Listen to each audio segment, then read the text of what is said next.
The floors are ready for sanding. I've got everything all cleared out and I made all my patches and repairs and wanted to do a final walkthrough before that sanding job is done tomorrow. They're going to sand it and then do their finishing over the next several days. I think the whole process is going to take about 4 or 5 days.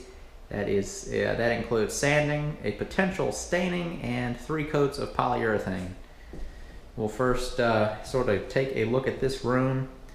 Just to give you an idea of the actual condition of the floors. They've been covered up and you haven't really been able to see much of them.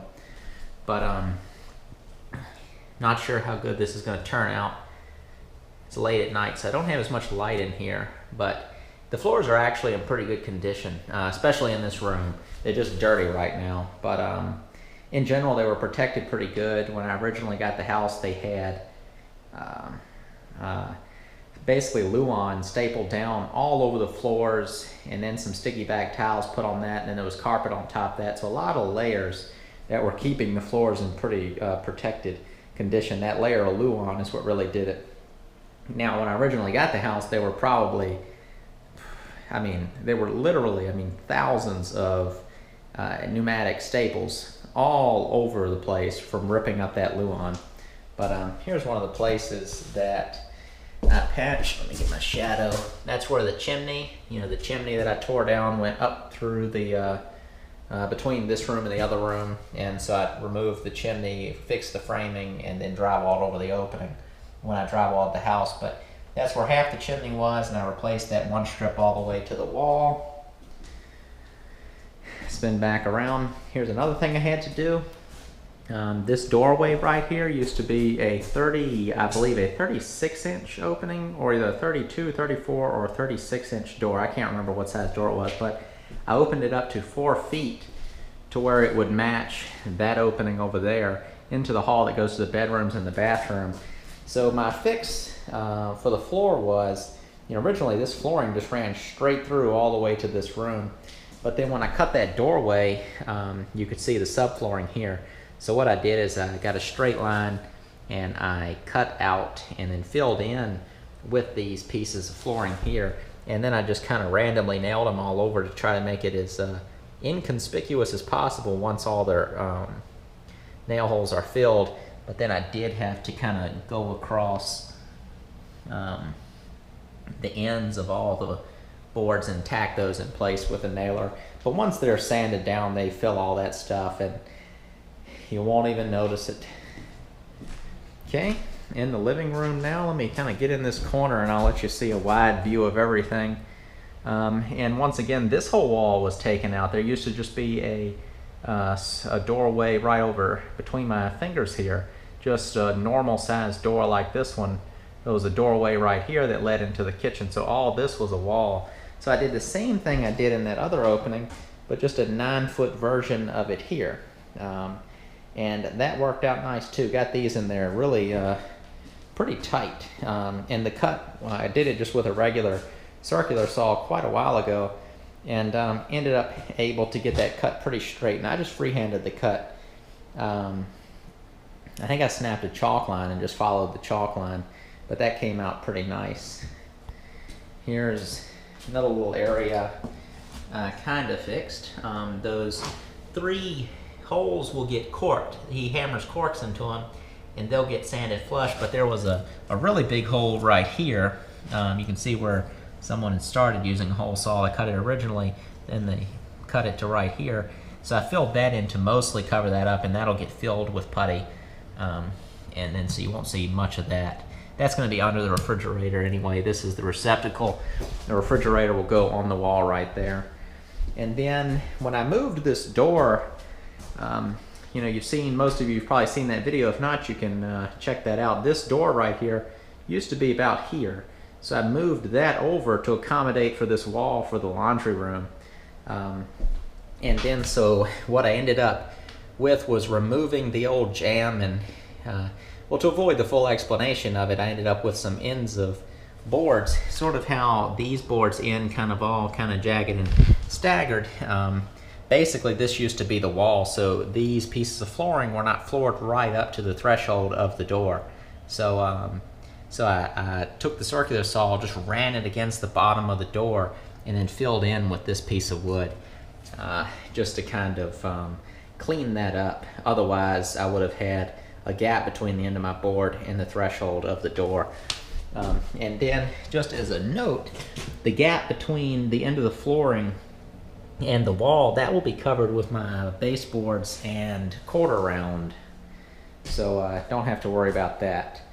In the laundry room, I decided to not have this sanded because the floor is pretty messed up in here. You can see this is all pretty rotten up, and then there's that big patch spot. This is where the chimney in the back of the house used to be, and there was water damage. The roof was leaking around the chimney and causing water to run down the side of the chimney.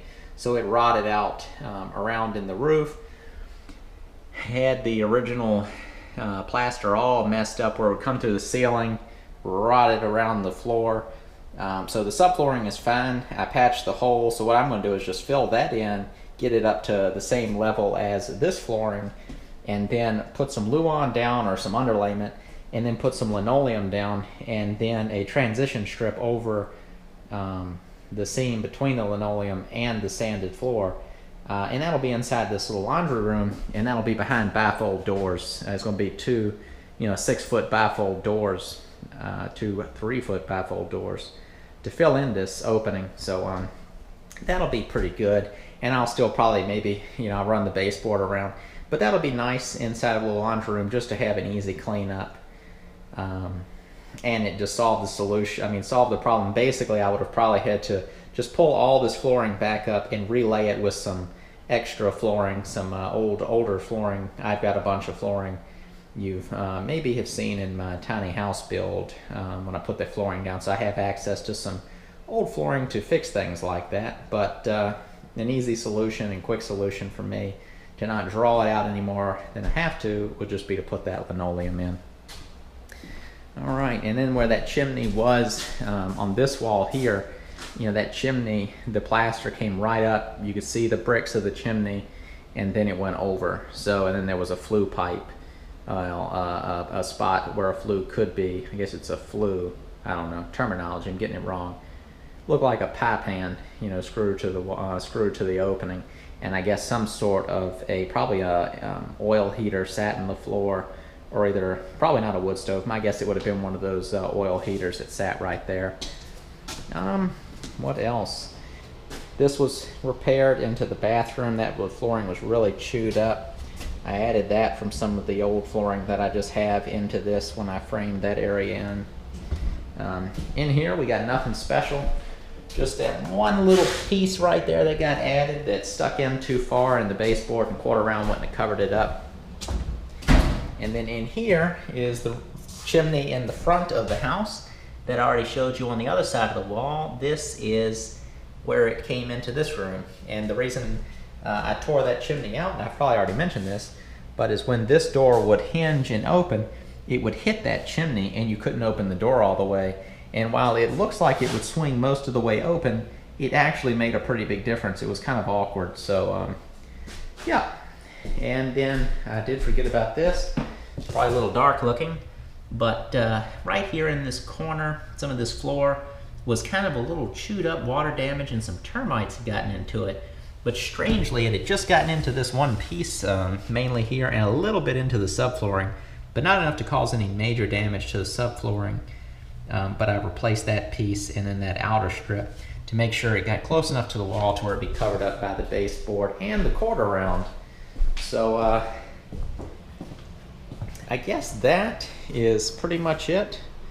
There's the bathroom. I'm not sure if I'll have already posted about that by the time this video is posted, but there's the towels. Probably have already posted about that, but that pretty much wraps up talking about the flooring. I've got to be back here in about 7 hours, I guess, maybe 8 hours. Not sure what time it is right now. I got to be back here at 8:30 in the morning. But we will, I'll be back with the camera, and I'm going to film the guys doing some of the sanding of the floors. I think it's a pretty exciting process. When my parents built their house, they had old reclaimed floors laid in it, and it's been quite a while since I've seen the job, but I think it's a pretty neat process of bringing in the floor sanders. I consider doing it myself. The price to have this house sanded is it's going to be between $1,200 and $1,300, and that includes three coats of polyurethane. So for me, I really can't beat that price as far as how much work it is. They have experience. I've never run a floor machine. I could have rented one for about $60 a day and done it myself and bought the poly and applied it. But I need to keep this project moving along. It takes professionals 4 to 5 days to get that all done. So I don't know how long it would take me, and I need this house finished. So I'm getting somebody to do that, and I've got to work on some table projects that I have for some customers in that week. So I'm just going to turn over a key probably and let them come and just do their work, and I'll pop in every once in a while and do some filming of the progress. So until the next video, I hope you're all doing good. See you next time. Thanks for watching.